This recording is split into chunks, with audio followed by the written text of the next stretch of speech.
Oi, meus amores, eu vou fazer uma revisada aqui para a prova que vai ser assim bem rápida, só com flashes, só para vocês ativarem assim a memória de vocês mesmo. São 4 conteúdos que vão cair na prova, não é isso? Os sumérios, que localizavam na Mesopotâmia, África Antiga, alguns povos, né, como Gana, o reino de Kush, reino de Ashum e outros, e também Egito Antigo e Grécia Antiga. Vamos começar vamos lá, gente, que minha memória não tá bacana hoje também.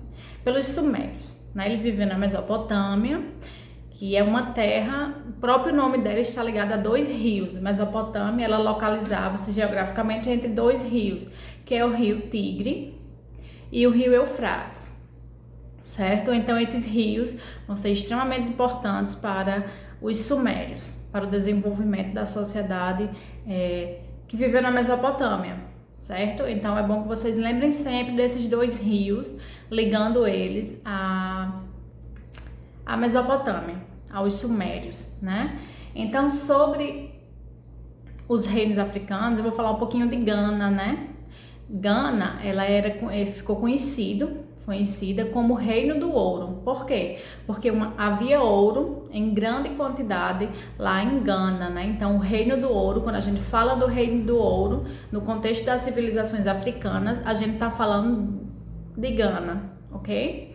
O Egito Antigo é um conteúdo bem extenso, mas é muito interessante, né? Quase todo mundo já ouviu falar no Egito, nas pirâmides, nas múmias, nos faraós. E quando a gente fala nesse Egito Antigo, a gente está falando em um Egito que era governado por um rei, que no caso do Egito, o rei era chamado de faraó, que ele tinha poderes quase divinos, ele era tido como uma divindade, né? Naquele contexto, ele tinha realmente muitos poderes, muita riqueza. Então ele estava no topo da pirâmide social, né? É tanto que as pirâmides, as famosas pirâmides do Egito, elas eram construídas para serem os túmulos, o local que seria enterrado o faraó e sua família, seus animais de estimação, seus objetos de grande valor, como joias, vestimentas luxuosas, alimentos, porque os egípcios eles acreditavam na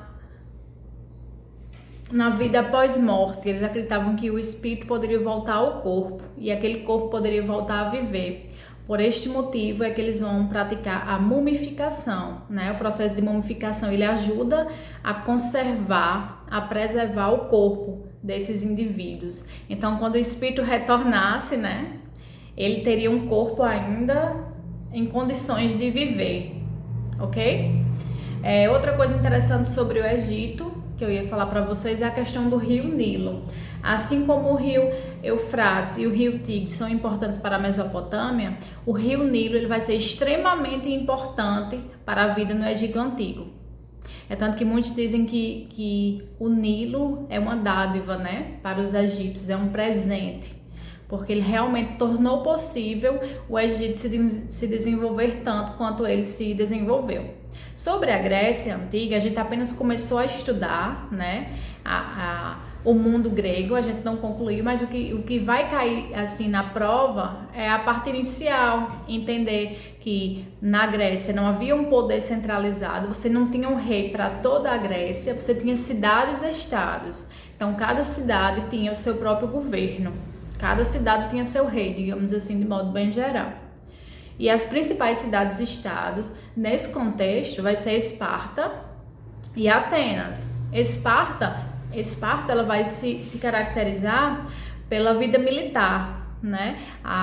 Os meninos, com 7 anos de idade, eles já iam para um acampamento militar, saía do lar dos seus pais e já ia morar realmente no acampamento militar, para se preparar para no futuro ser um jovem guerreiro. Então a vida militar ela vai ter um destaque amplo em Esparta. Já Atenas, ela vai se caracterizar mais pela questão da política, pela questão do surgimento da democracia, que não é uma democracia como a nossa, mas a gente pode falar que a democracia e que a filosofia, elas ganham força lá na Grécia Antiga, né? Então, a princípio, eu quero que vocês pensem nisso. Na Grécia, enquanto um lugar que era composto por cidades-estados, onde as principais vão ser Esparta e Atenas. Aí vocês, quando estiverem estudando, vão pensar quais são as principais características de Atenas e quais são as principais quais eram as principais características de Esparta, ok? Então é só isso, vamos estudar, vamos prestar atenção que esse conteúdo é muito interessante e qualquer dúvida podem falar no meu privado, tá bom? Um abraço!